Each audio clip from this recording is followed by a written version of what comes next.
the north of India, we fly on to the hidden valleys beyond the snowy ranges. Valleys next door to nowhere.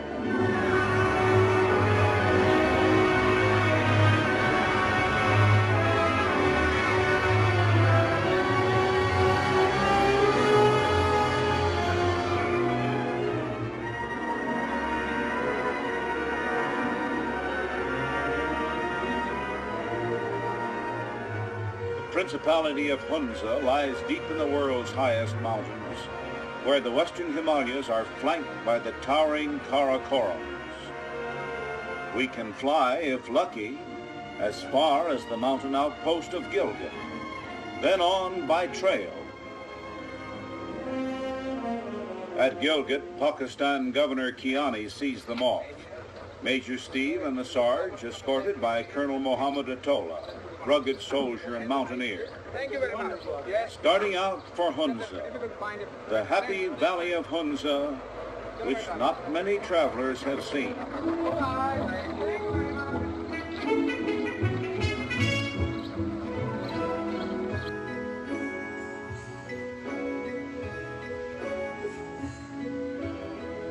The golden wheat has ripened early this year in Gilgit, the harvest in full swing.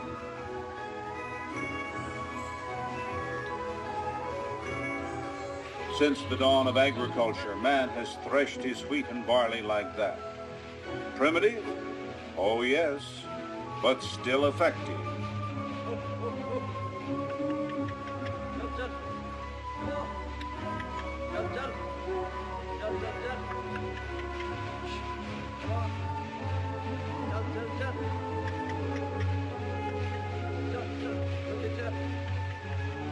They can make the first part of the journey in that mechanical marvel of the 20th century, the Jeep.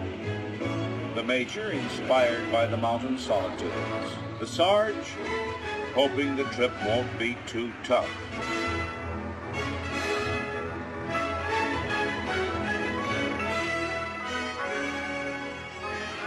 The road is rough, so explains Colonel Atola, but Allah is merciful, so why worry?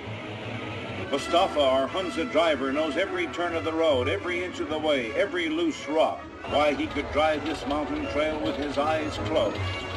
But don't you dare close your eyes, Mustafa.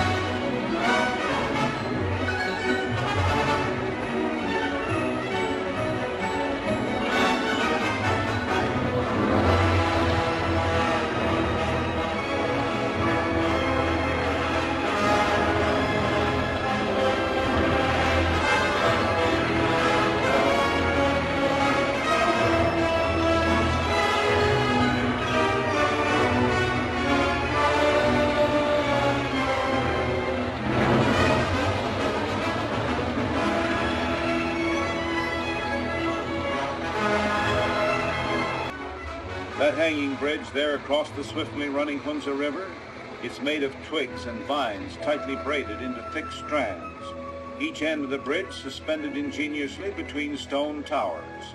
Getting across requires the skill of an aerial acrobat.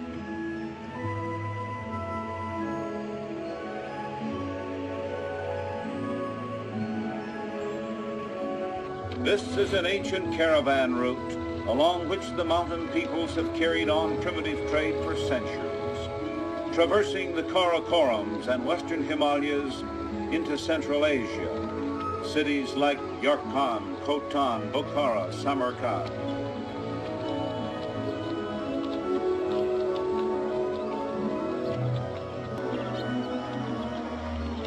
The Jeep Trail here, a wonder of primitive engineering.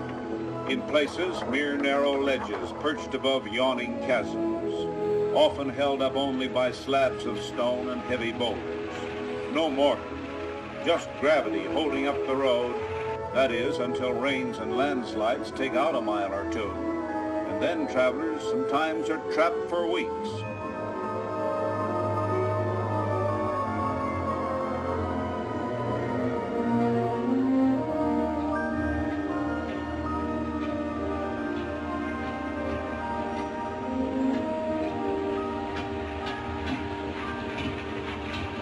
hardly more than a trail finally gets to be almost too much for the Jeep.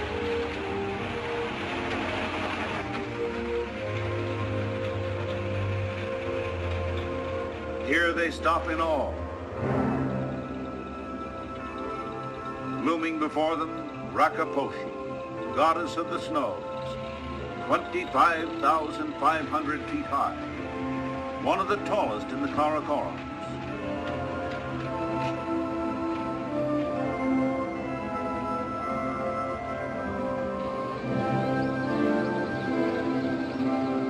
The village of Sikandarabad and the end of the Jeep Trail. From here on, it's either afoot or in the saddle.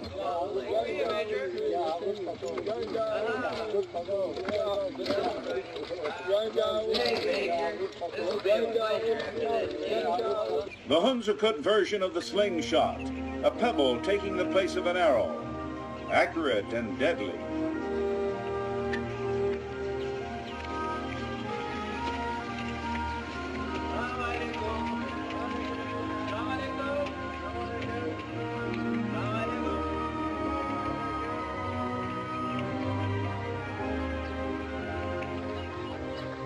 Supplies and equipment, even the latest, well, not quite the latest, plumbing facilities.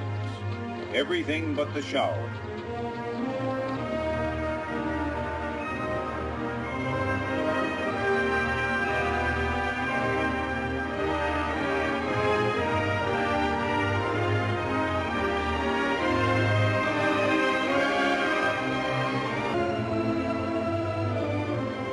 Small Central Asian horses are bred especially for trail work and endurance.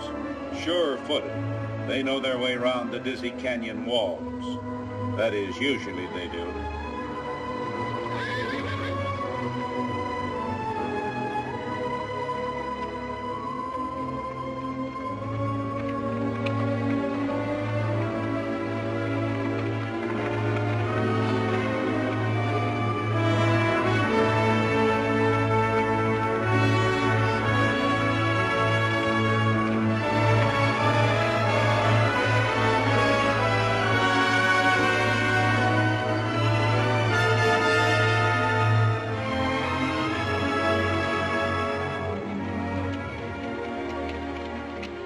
Long day, the sun beating down, and the Sarge is tired.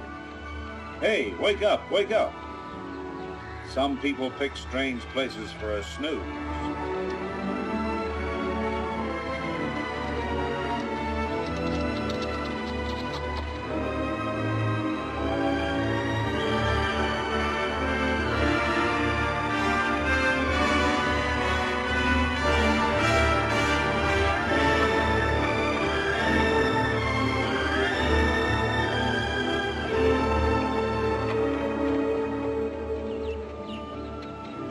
Signs of habitation, an aqueduct overhead, precious water channeled into the few villages along the trail.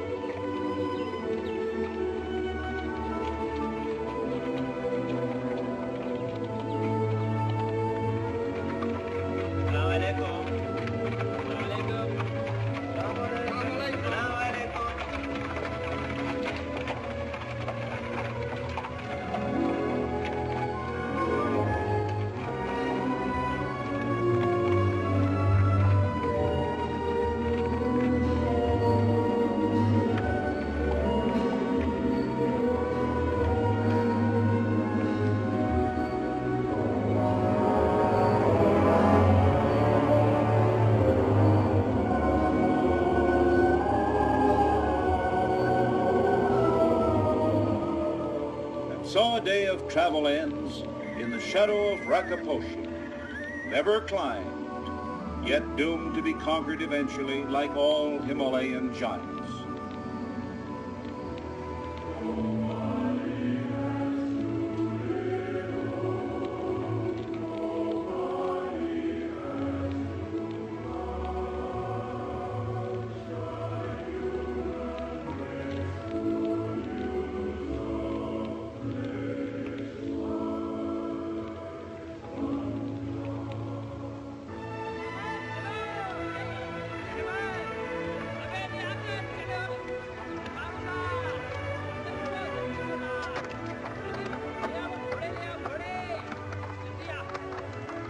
So the long days of travel continue in order to reach Baltit, capital of Hunza.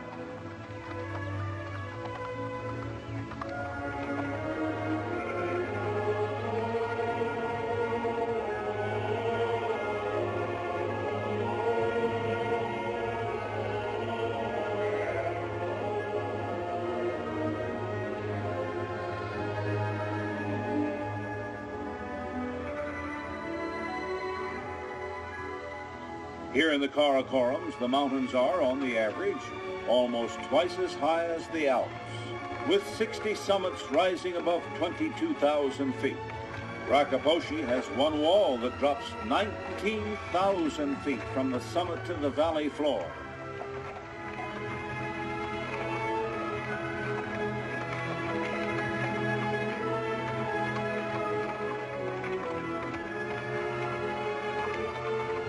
On shelf-like terraces, the green fields of Hunza.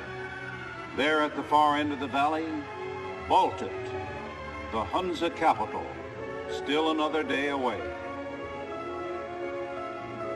Hunza, a legended, exciting land in a remote part of a great new nation of Asia, in Pakistan. Ah, this could be it, a land of escape, far from the hustle and bustle of the modern world, if you're in search for paradise.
Too steep for riding, but leave it to the Sarge to find a way.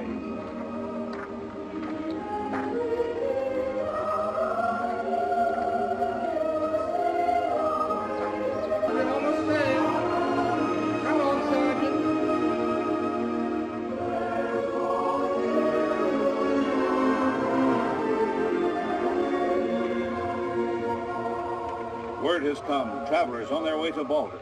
So here to welcome them, Prince Muhammad Ayush Khan, brother of the Mir, the ruler of this mountain kingdom. Those are the Mir's children, Crown Prince Chazanfar, offering the customary silver platter laden with fruit. In physical type, they are like Southern Europeans. The people of Hunza claim to be descendants of Greek soldiers, of Alexander the Great. Welcome to Hunza. Welcome to Hunza. What a beautiful trip we had. Thank you. His Highness is expecting. Yes. Wonderful. The Royal Palace, designed by the Mir himself, built by native craftsmen of the granite and timber of the Hunza Valley.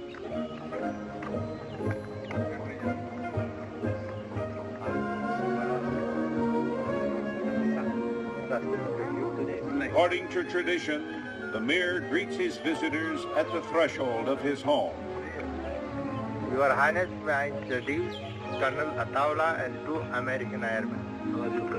Glad to meet you, Your Highness. Thank you very much. How do you do, Your Highness? How are you? Welcome to Hunza, please. Thank you.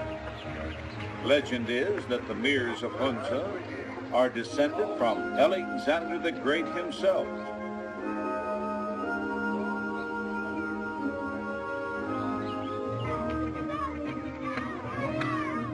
Hunza's national game, polo, which they say originated in these regions. Every village has its polo grounds, and often it's the town square.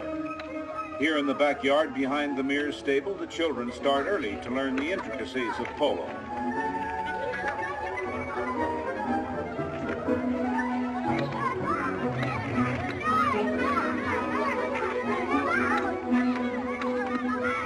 My kingdom for a horse might well be the cry for these youngsters, and sometimes it would be easier on the toes.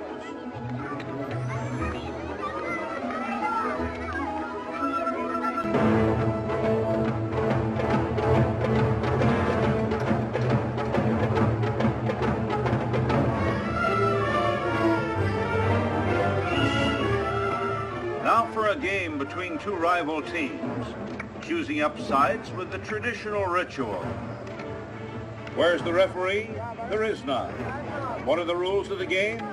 There are none to speak of. Anything goes short of mayhem. The inter-rivalry between the local villages is fierce and often runs to a fever pitch. In this land of legend, even horses have a legend. Marco Polo, who didn't play the game, tells of horses descended from Bucephalus, war charger of Alexander the Great.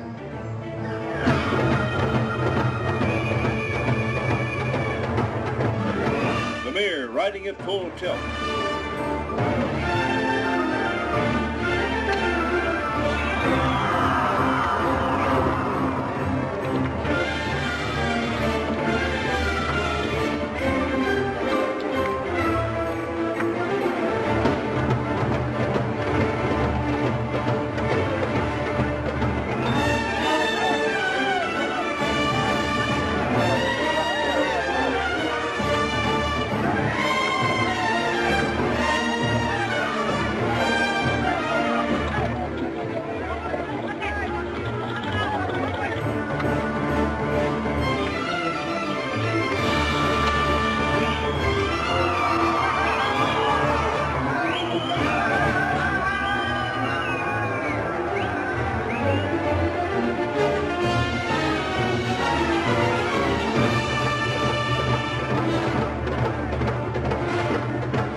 Catch the ball in flight, and you can carry it or pass it to a teammate to carry across the goal line. Polo as they play it in regions where it was born. What do you know? The Sarge has joined the band.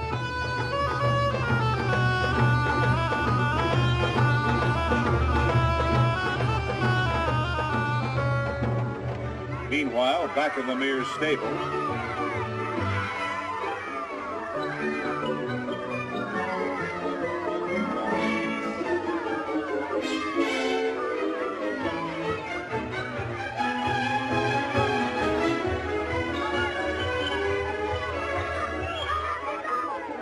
a schoolroom in in the sky, and the boy who's always late.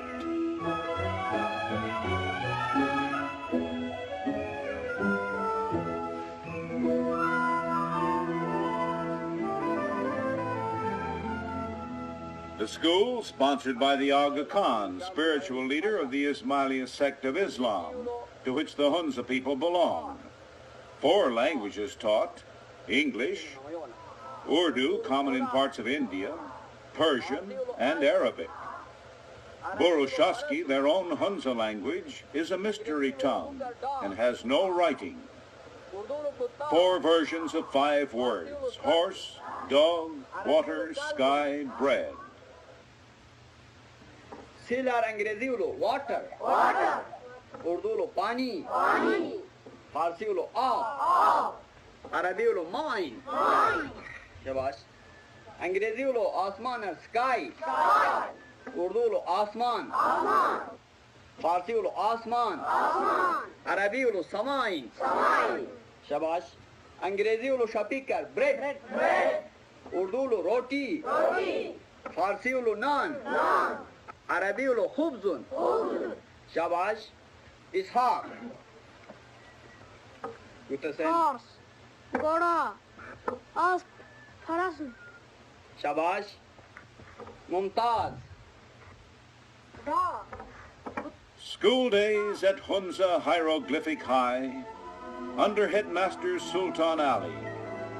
Of work they have their share, like children everywhere. When they're not learning ABCs or arithmetic in Hunza'ese, they're playing games or climbing trees. They're stubbing toes and skinning knees, or getting stung by bumblebees in Hunza.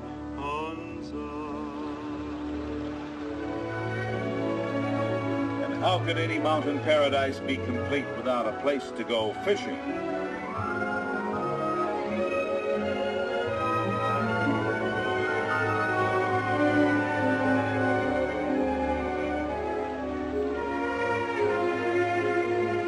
Hey, son. Look here. I caught one.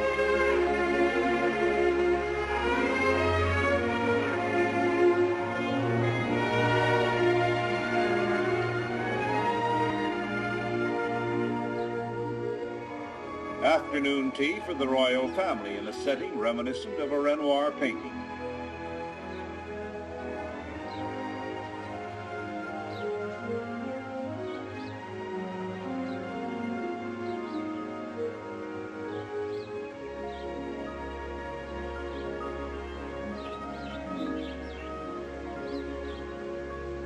The Mir's wife, the Rani, only recently emerged from Purda, the veiled seclusion of the Orient, never before photographed. The Mir, educated at English-type schools in Gilgit and Rawalpindi. Some years ago, at the invitation of the Aga Khan, the Mir traveled to Europe. His dream now, America.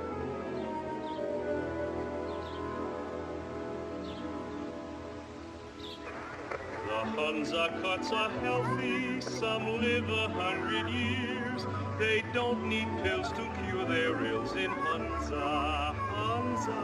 The food they eat is simple, they snub the cup that cheers. No alcohol is used at all in Hunza. The health of the people proverbial. Many diseases common elsewhere, unknown here. Marco Polo said that he was cured of sickness by the salubrious air of these mountains.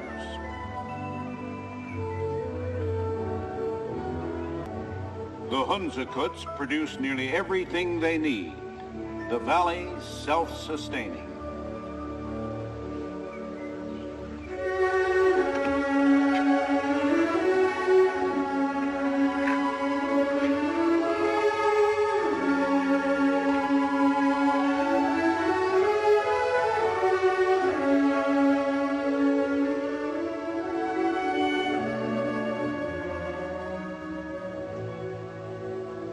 The ancestral castle of the Mirs of Hunza in the village of Altit, where they resided before they moved to Baltit. Just over those mountains, Russian Central Asia and Red China, Hunza guarded by its mountain ramparts, a Himalayan version of classical Arcadia. Total population, around 25,000. In this Himalayan lost world, paradise without poverty. Nobody has too little, nobody has too much. There's no one passing laws and acts, no cops, no jails, no income tax. They live and love and just relax in Hunza.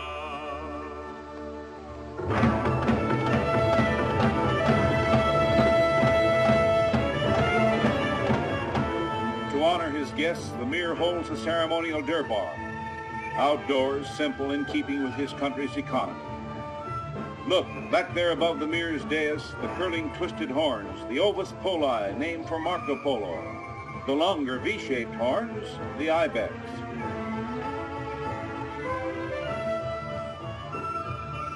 Here the Mir meets every morning with the town elders and head men of nearby villages. He's the judge and the jury. Complaints concern water rights and grazing privileges mostly. You plead your own case. No lawyers. Utopia. نظر امرشا صبور جا حقیقی توان انگار عدالت تی بشر تپ سوانا صبور متحب توان جو سوجه متحقیقات چه گنجام چه محمد بگو مهربانی من سوال فلیل گوی با روچن سیر وقت روچن نمونو که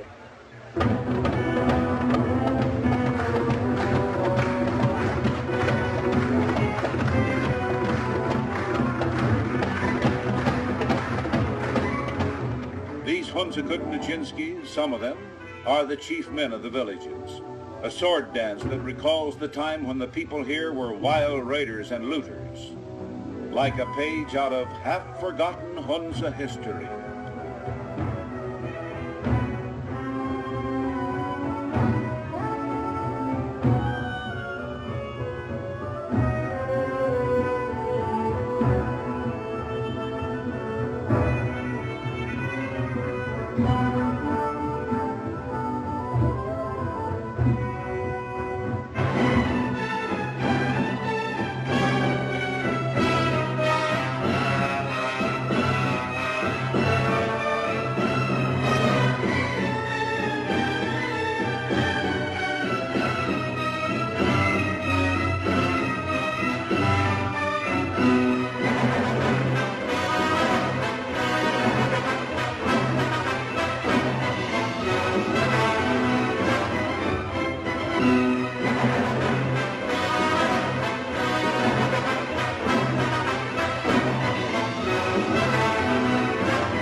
As they depart, our seekers for a land of escape say, yes, indeed, this could be it.